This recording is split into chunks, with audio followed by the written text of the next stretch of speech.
Chapter 35. La Mazzolata. "Gentlemen," said the Count of Monte Cristo as he entered, "I pray you excuse me for suffering my visit to be anticipated, but I feared to disturb you by presenting myself earlier at your apartments. Besides, you sent me word that you would come to me, and I have held myself at your disposal." "France and I have to thank you 1,000 times, Count," returned Albert. "You extricated us from a great dilemma, and we were on the point of inventing a very fantastic vehicle when your friendly invitation reached us." "Indeed," returned the Count, motioning the two young men to sit down. "It was the fault of that blockhead Pastrini that I did not sooner assist you in your distress. He did not mention a syllable of your embarrassment to me, when he knows that, alone and isolated as I am, I seek every opportunity of making the acquaintance of my neighbours. As soon as I learned I could in any way assist you, I most eagerly seized the opportunity of offering my services." The two young men bowed. Franz had as yet found nothing to say.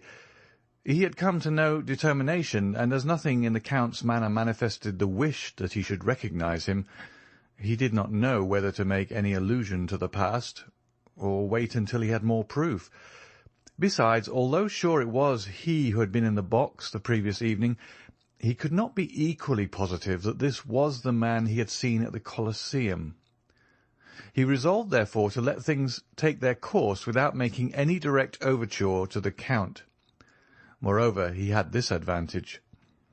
He was master of the Count's secret, while the Count had no hold on Franz, who had nothing to conceal. However, he resolved to lead the conversation into a subject which might possibly clear up his doubts. "Count," said he, "you have offered us places in your carriage, and at your windows in the Rospoli Palace. Can you tell us where we can obtain a sight of the Piazza del Popolo?" "Ah," said the Count, negligently, looking attentively at Morcerf, "is there not something like an execution upon the Piazza del Popolo?" "Yes," returned Franz, finding that the Count was coming to the point he wished. "Stay, I think I told my steward yesterday to attend to this. Perhaps I can render you this slight service also." He extended his hand and rang the bell thrice. "Did you ever occupy yourself," said he to Franz, "with the employment of time and the means of simplifying the summoning your servants? I have. When I ring once, it is for my valet, twice for my majordomo, thrice for my steward. Thus I do not waste a minute or a word. Here he is." A man of about 45 or 50 entered, exactly resembling the smuggler who had introduced Franz into the cavern, but he did not appear to recognize him. It was evident he had his orders. "Monsieur Bertuccio," said the Count, "you have procured me windows looking on the Piazza del Popolo, as I ordered you yesterday?" "Yes, Excellency," returned the steward, "but it was very late." "Did I not tell you I wished for one?" replied the Count, frowning. "And your Excellency has one, which was let to Prince Lobenieff, but I was obliged to pay 100— "That will do, Monsieur Bertuccio. Spare these gentlemen all such domestic arrangements. You have the window. That is sufficient. Give orders to the coachman, and be in readiness on the stairs to conduct us to it." The steward bowed, and was about to quit the room. "Ah," continued the Count, "be good enough to ask Pastrini if he has received the tavoletta, and if he can send us an account of the execution." "There is no need to do that," said Franz, taking out his tablets, "for I saw the account, and copied it down." "Very well, you can retire, Signor Bertuccio. But let us know when breakfast is ready. These gentlemen," added he, turning to the two friends, will, I trust, do me the honour to breakfast with me." "But, my dear Count," said Albert, "we shall abuse your kindness." "Not at all. On the contrary, you will give me great pleasure. You will, one or other of you, perhaps both, return it to me at Paris. Signor Bertuccio, lay covers for 3. He then took Franz's tablets out of his hand. "We announce," he read, in the same tone with which he would have read a newspaper, "that today, the 23rd of February, will be executed Andrea Rondolo, guilty of murder on the person of the respected and venerated Don Cesare Torlini, canon of the Church of San John Lateran, and a Peppino, called Rocca Priori, convicted of complicity with the detestable bandit Luigi Vampa, and the men of his band." "The first will be mazzolato, the second decapitato." "Yes," continued the Count. "It was at first arranged in this way, but I think since yesterday some change has taken place in the order of the ceremony." "Really?" said Franz. "Yes, I passed the evening at the Cardinal Rospelliosi's, and there mention was made of something like a pardon for one of the 2 men." "For André Rondolo?" asked Franz. "No," replied the Count, carelessly. "For the other." He glanced at the tablets as if to recall the name. "For Peppino, called Rocca Priori.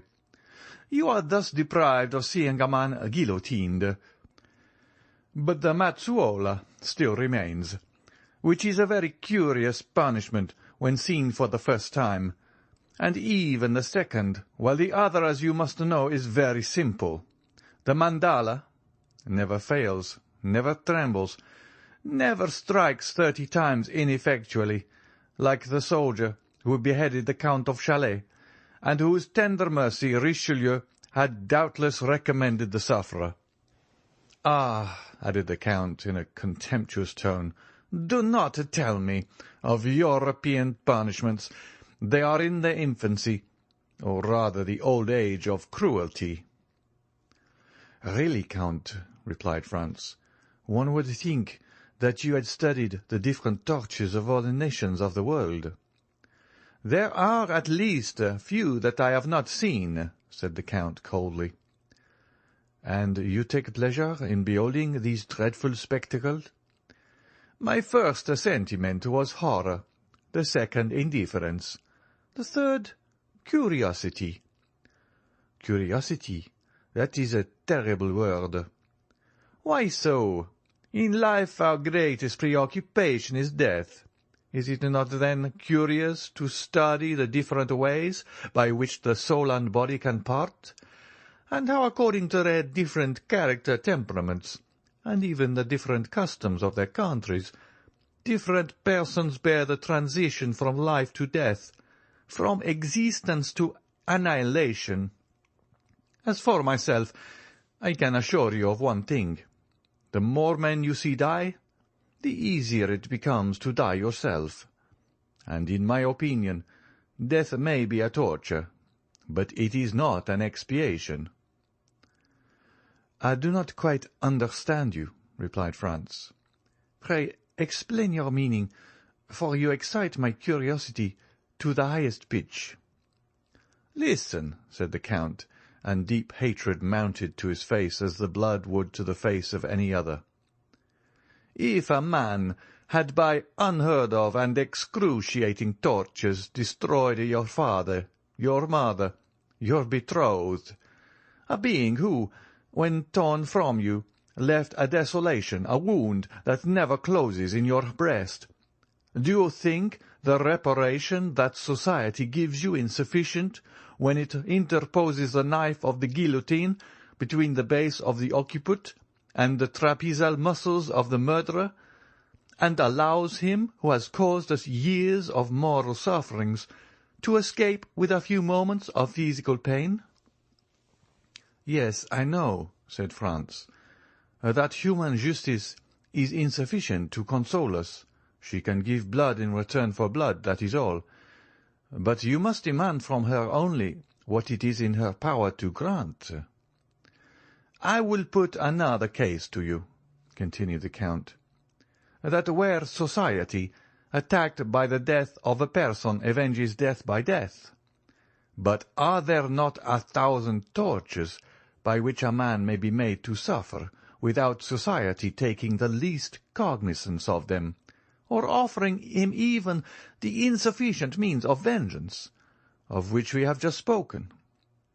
Are there not crimes for which the impalement of the Turks, the augurs of the Persians, the stake and the brand of the Iroquois Indians are inadequate tortures, and which are unpunished by society? Answer me, do not these crimes exist?" "Yes," answered Franz, "and it is to punish them that duelling is tolerated." "Ah, duelling!" cried the Count. "A pleasant manner, upon my soul, of arriving at your end when that end is vengeance. A man has carried off your mistress. A man has seduced your wife. A man has dishonoured your daughter.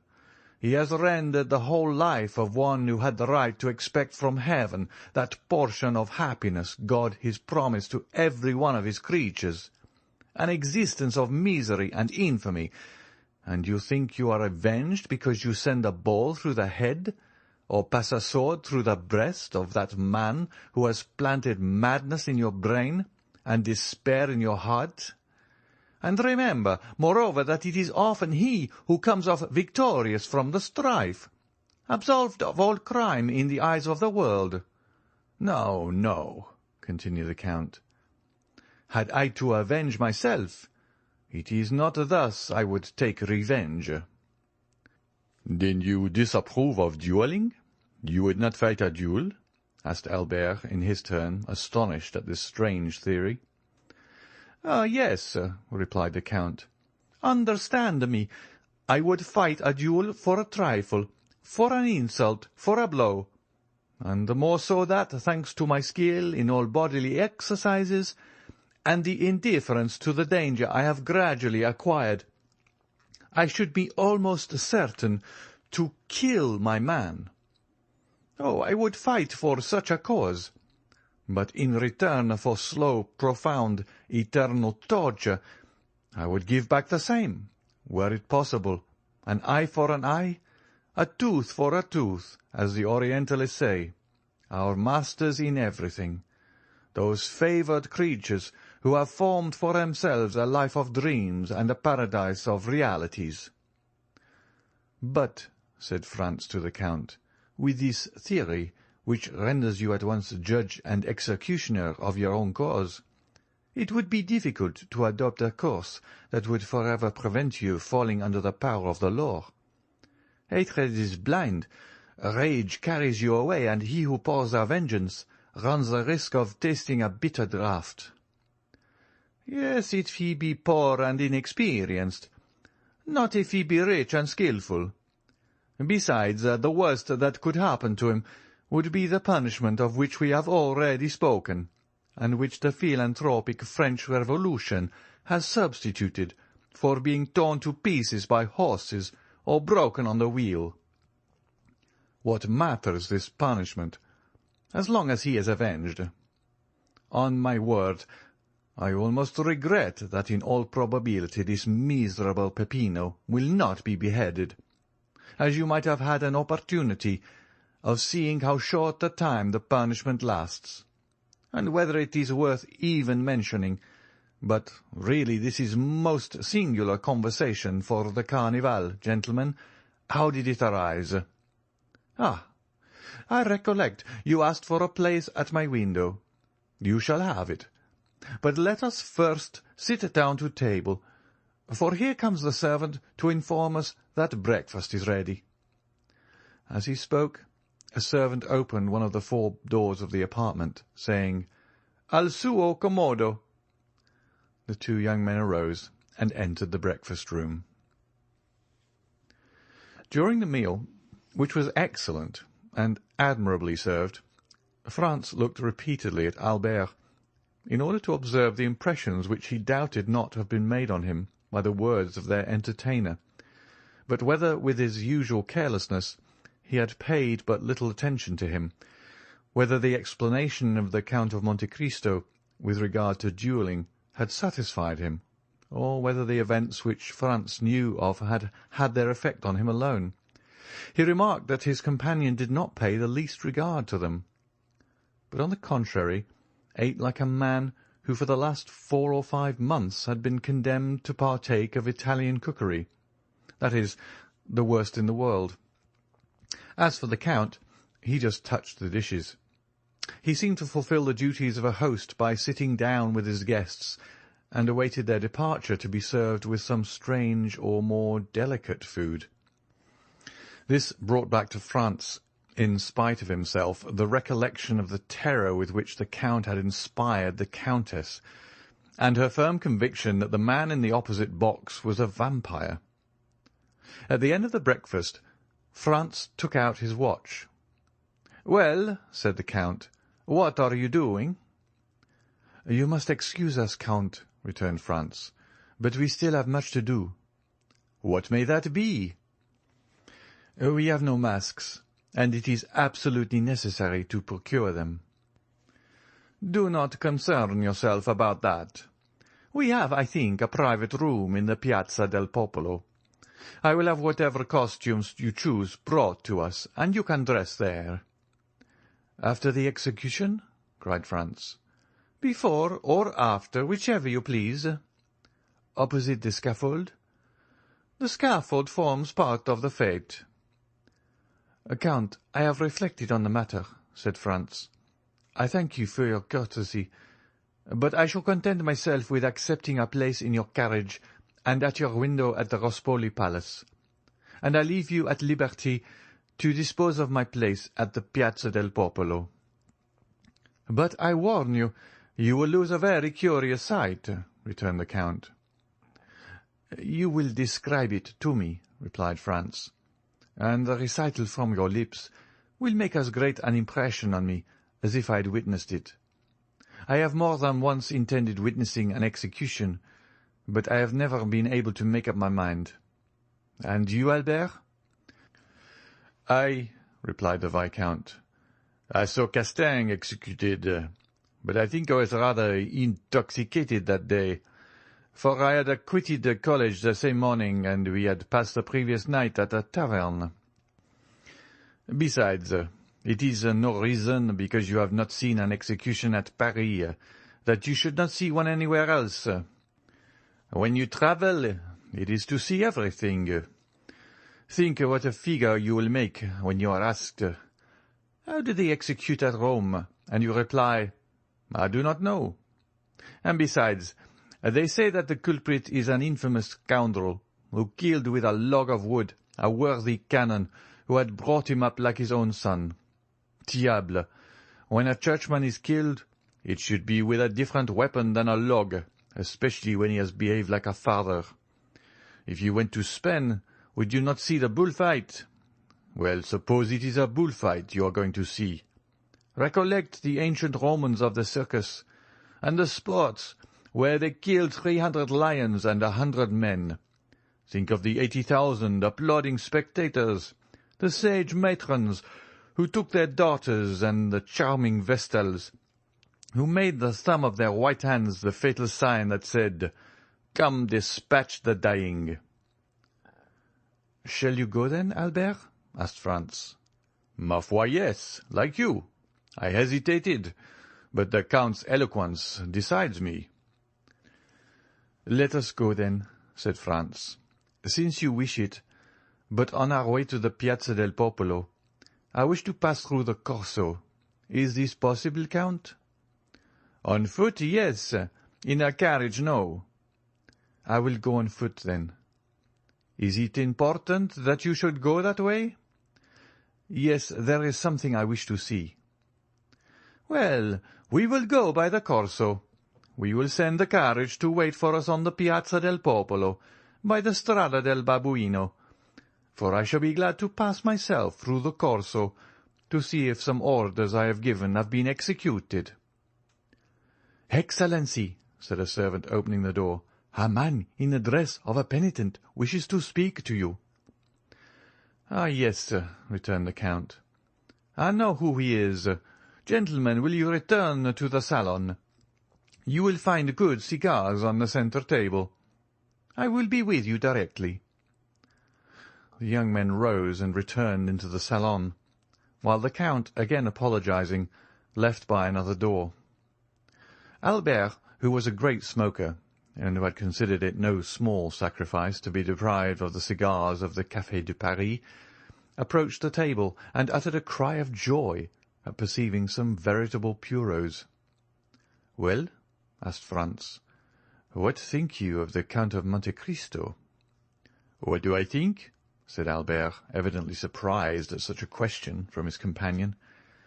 "I think he is a delightful fellow, who does the honours of his table admirably, who has travelled much, read much. He is like a Brutus of the Stoic school. And moreover," added he, sending a volume of smoke up towards the ceiling, "that he has excellent cigars." Such was Albert's opinion of the Count, and as Franz well knew that Albert professed never to form an opinion except upon long reflection, he made no attempt to change it. "But," said he, "did you observe one very singular thing?" "What?" "How attentively he looked at you." "At me?" "Yes." Albert reflected. "Ah," he replied, sighing, "that is not very surprising. I have been more than a year absent from Paris, and my clothes are of a most antiquated cut. The Count takes me for a provincial. The first opportunity you have, undeceive him, I beg, and tell him I am nothing of the kind." Franz smiled an instant after the Count entered. "I am now quite at your service, gentlemen," said he. "The carriage is going one way to the Piazza del Popolo, and we will go another, and, if you please, by the Corso. Take some more of the cigars, Monsieur de Morcerf." "With all my heart," returned Albert. "Italian cigars are horrible. When you come to Paris, I will return all this." "I will not refuse. I intend going there soon, and since you allow me, I will pay you a visit. Come, we have not any time to lose. It is 12:30. Let us set off." All three descended. The coachman received his master's orders and drove down the Via del Babuino, while the three gentlemen walked along the Piazza di Spagna and the Via Frattina, which led directly between the Fiano and Rospoli palaces. Franz's attention was directed towards the windows of that last palace, for he had not forgotten the signal agreed upon between the man in the mantle and the Trastevere peasant. "Which are your windows?" asked he of the Count, with as much indifference as he could assume. "The three last," returned he, with a negligence evidently unaffected, for he could not imagine with what intention the question was put. Franz glanced rapidly towards the three windows. The side windows were hung with yellow damask, and the centre one with white damask and a red cross. The man in the mantle had kept his promise to the Trasteverin, and there could now be no doubt that he was the Count. The three windows were still untenanted. Preparations were making on every side, chairs were placed, scaffolds were raised, and windows were hung with flags. The masks could not appear, the carriages could not move about, but the masks were visible behind the windows, the carriages and the doors. Franz, Albert, and the Count continued to descend the Corso. As they approached the Piazza del Popolo, the crowd became more dense, and above the heads of the multitude two objects were visible: the obelisk, surmounted by a cross, which marks the centre of the square, and in front of the obelisk, at the point where the three streets, del Babuino, del Corso, and di Ripetta met, the two uprights of the scaffold between which glittered the curved knife of the mandaia. At the corner of the street they met the Count's steward, who was awaiting his master.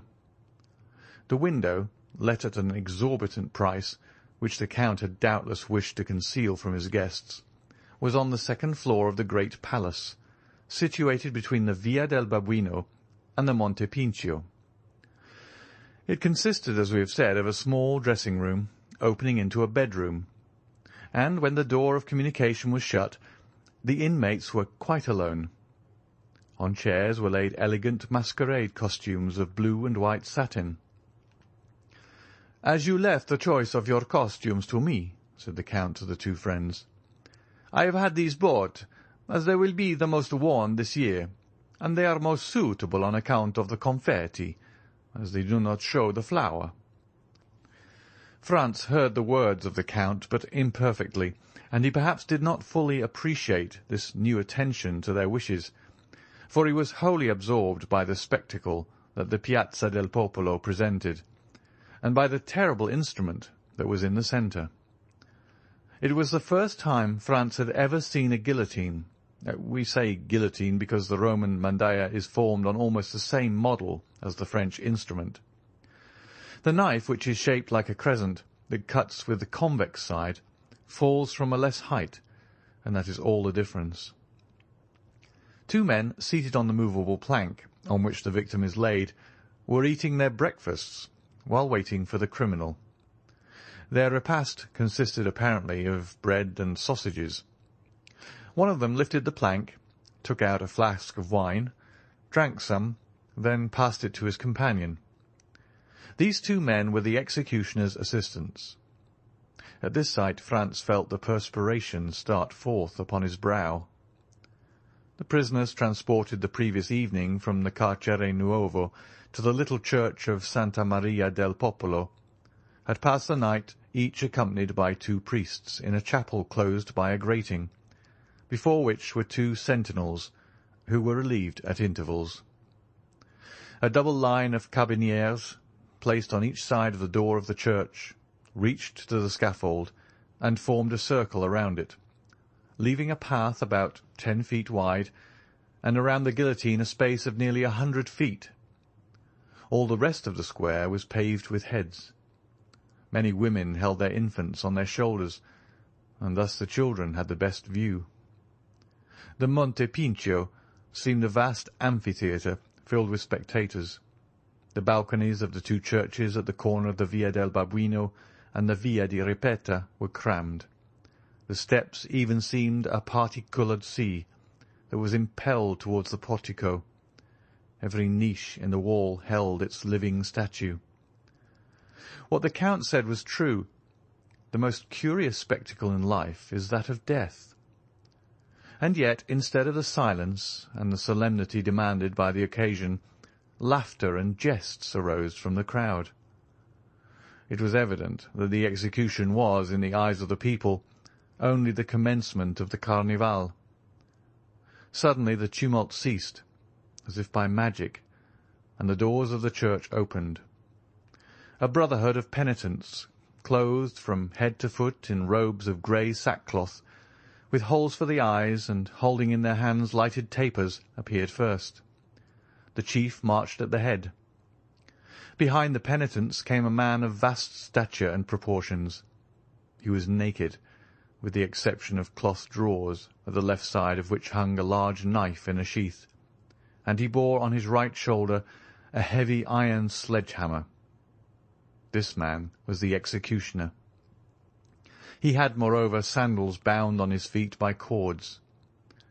Behind the executioner came, in the order in which they were to die, first Peppino, and then Andrea. Each was accompanied by two priests.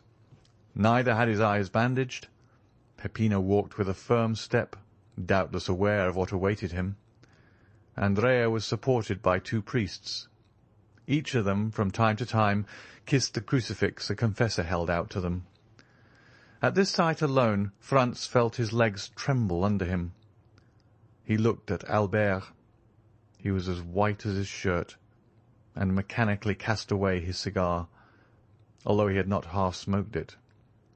The Count alone seemed unmoved, Nay, more, a slight colour seemed striving to rise in his pale cheeks. His nostrils dilated like those of a wild beast that scents its prey, and his lips, half opened, disclosed his white teeth, small and sharp like those of a jackal. And yet his features wore an expression of smiling tenderness such as France had never before witnessed in them. His black eyes especially were full of kindness and pity. However, the two culprits advanced, and as they approached their faces became visible. Peppino was a handsome young man of 4 or 25, bronzed by the sun. He carried his head erect, and seemed on the watch to see on which side his liberator would appear. Andrea was short and fat. His visage, marked with brutal cruelty, did not indicate age. He might be 30. In prison he had suffered his beard to grow. His head fell on his shoulder. His legs bent beneath him, and his movements were apparently automatic and unconscious. "I thought," said Franz to the Count, "that you told me there would be but one execution." "I told you true," replied he coldly. "And yet here are two culprits." "Yes, but only one of these two is about to die. The other has many years to live." "If the pardon is to come, there is no time to lose."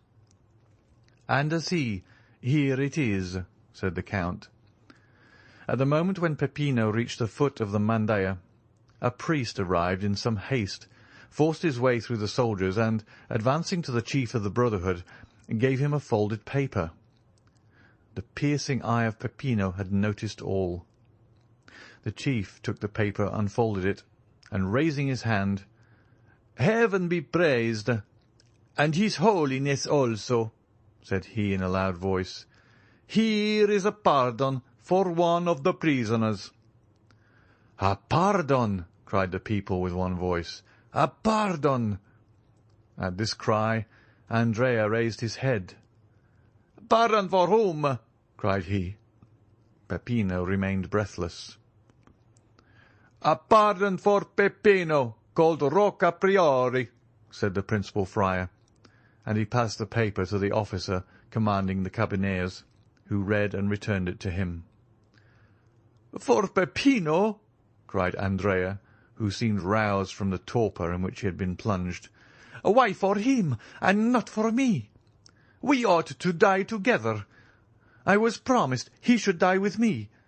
You have no right to put me to death alone. I will not die alone. I will not." And he broke from the priests, struggling and raving like a wild beast, and striving desperately to break the cords that bound his hands. The executioner made a sign, and his two assistants leapt from the scaffold and seized him. "What is going on?" asked Franz of the Count, for, as all the talk was in the Roman dialect, he had not perfectly understood it. "Do you not see," returned the Count, "that this human creature who is about to die is furious that his fellow sufferer does not perish with him, and were he able, he would rather tear him to pieces with his teeth and nails than let him enjoy the life he himself is about to be deprived of. Oh, man, race of crocodiles," cried the Count, extending his clenched hands toward the crowd, "how well do I recognize you there, and that at all times you are worthy of yourselves." Meanwhile Andrea and the two executioners were struggling on the ground, and he kept exclaiming, "He ought to die! He shall die! I will not die alone!" "Look, look!" cried the Count, seizing the young man's hands. "Look, for on my soul it is curious.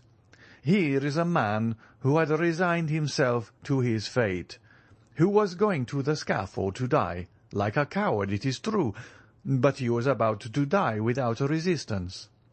Do you know what gave him strength? Do you know what consoled him? It was that another partook of his punishment, that another partook of his anguish, that another was to die before him, lead 2 sheep to the butcher's, 2 oxen to the slaughter-house, and make one of them understand that his companion will not die. The sheep will bleat for pleasure, the ox will bellow with joy. But man whom God created in his own image, man upon whom God has laid his first, his sole commandment, to love his neighbour, man to whom God has given a voice to express his thoughts. What is his first cry when he hears his fellow man is saved?